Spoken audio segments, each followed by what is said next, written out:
Saya tutup dengan kisah terakhir, ya, karena ini kalau tidak salah jam 3 kurang 15 harus diberhentikan pengajiannya ya. Jadi kita masih ada waktu 5 menit.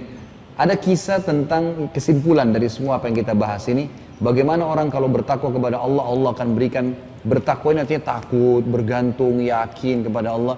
Allah akan berikan balasan-balasan yang banyak sekali. Kisah seorang anak muda dengan batu zamrudnya. Kalau ada yang pernah dengar ya anggaplah ini review, kalau belum pernah dengar insya Allah menambah keimanan gitu kan. Ada seorang anak muda di Mekah, kisahnya.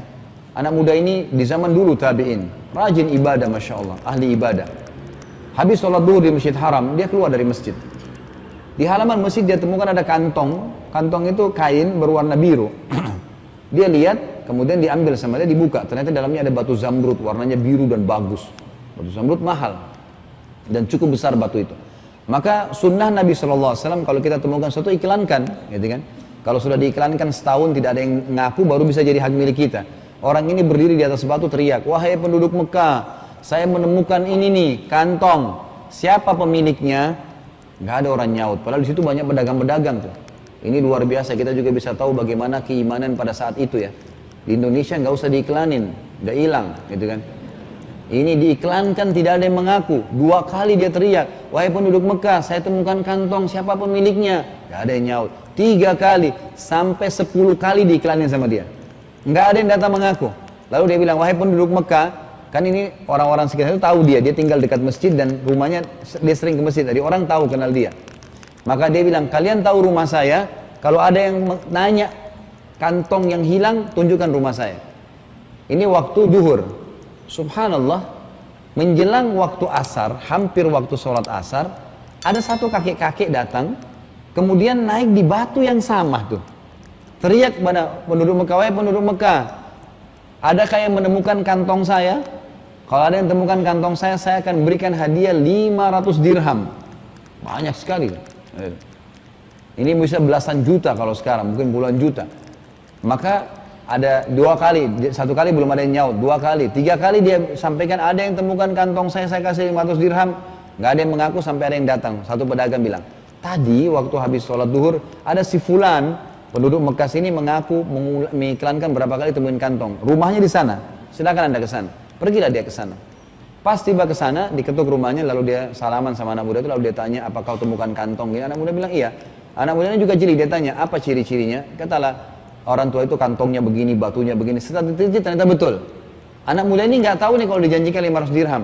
Dia kasih, ini silahkan. Allah sudah ya kembalikan kepada Anda amanahnya. Ini kebetulan saya temukan.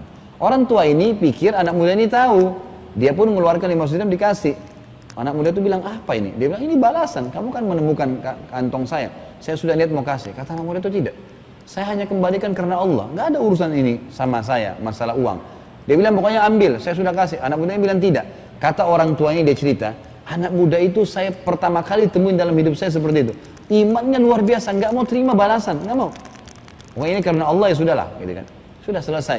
Kata orang tua ini, saya keluar dari rumahnya, saya tidak tahu apa-apa. Ringkas cerita, 3 bulan setelah itu, anak muda ini tiba-tiba merasa di Mekah agak sedikit himpit ekonomi dan dia ingin keluar dari kota Mekah. Keluarlah dia ke Jeddah. Sekarang Jeddah ada pelabuhan dari zaman Umar bin Khattab sudah ada dulu ya.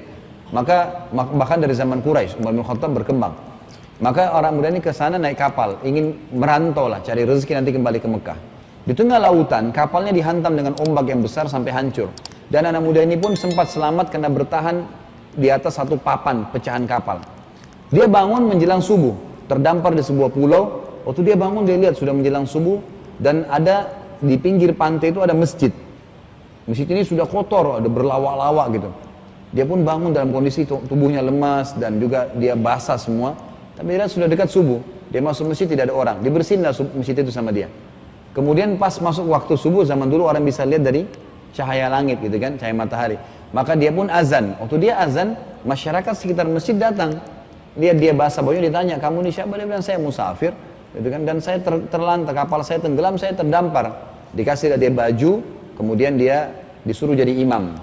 Lalu dia imam sholat, suaranya bagus. Memang ini orang penuntut ilmu anak muda nih. Ada hafalannya beberapa surah Al-Quran. Ringkas cerita, tinggal dia 3 bulan di pulau itu. Karena masyarakat itu bilang, maukah kau jadi imam sini? Karena imam kami sudah meninggal dunia. Ya. 3 bulan yang lalu dia meninggal. Ya. Katanya baiklah, saya tinggal di sini, tinggal. Setelah 3 bulan di situ, masyarakat kampung itu bilang, wahai anak muda, kami merasa cocok dengan kamu, kami ingin menikahkan kamu sama anak gadis di kampung ini, kamu mau nggak? Dia bilang, iya boleh, nggak apa-apa. Lalu dipanggillah anak perempuan yang menurut masyarakat kampung itu yang paling terbaik, anak perempuan yang paling terbaik, datang bercadar. Begitu datang ke dalam masjid, ini anak muda di mihrab, perempuan duduk di depannya untuk dilihat wajahnya. Tiba-tiba laki-laki ini kaget si anak muda ini, karena di leher perempuan itu ternyata ada kalung, ada batu zamrudnya, gitu kan? Dan dia lihat ini batu persis seperti batu yang dia temukan berapa bulan lalu di Mekah. Maka dia lihat terus perbatu itu. Maka masyarakat itu bilang, hai anak muda, kau zalimi perempuan ini. Kami datangkan untuk kamu lihat wajahnya, bukan permatanya, gitu kan? Maka dia bilang, saya punya kisah dengan batu ini, kata anak muda itu. Batu itu begini, ceritain. Ini cerita 6 bulan lalu nih. Karena kan dia 3 bulan setelah pisah sama orang tua itu, dan 3 bulan tinggal di pulau, sudah 6 bulan. 6 bulan lalu saya pernah temukan ini, diceritain sama dia kain, saya ketemu orang tua. Begitu dia bilang orang tua, masyarakat satu masjid semuanya takbir. Allahu Akbar. Kaget dia, kenapa kalian bertakbir? Kata mereka, apa kamu tahu siapa orang tua itu? Yang kamu kembalikan, yang kamu tidak mau ambil dirham dan kau kembalikan batu permatanya. Dia bilang, saya tidak tahu, kata murid. Kata mereka, itu ayahnya anak perempuan nih. Ayahnya anak perempuan ini. Dan dia adalah pimpinan kami di pulau ini. Dialah imam masjid kami yang sudah meninggal. Dan dia waktu pulang dari Mekah, dia menceritakan kepada kami tentang kebaikan kamu. Dan dia sempat berdoa sebelum meninggal. Dia bilang, ya Allah, jadikanlah anak muda di Mekah itu jodoh anak saya. Gitu kan. Maka akhirnya menikah. Gitu kan? Menikah. Setelah menikah, anak muda ini cerita. Dia bilang, maka saya waktu menikah sama istri saya, maka saya sama istri saya jadi pemilik batu itu, permata itu. 3 bulan setelah menikah, dia bilang istri saya meninggal. Maka saya menjadi pewaris satu-satunya batu zamrud. Batu yang tadi dia kembalikan karena Allah, Allah jadikan dengan caranya menjadi haknya dia. Subhanallah. Jauh naik kapal segala sampai ke sana akhirnya jadi haknya dia. Begitulah orang kalau bertakwa kepada Allah Subhanahu wa ta'ala.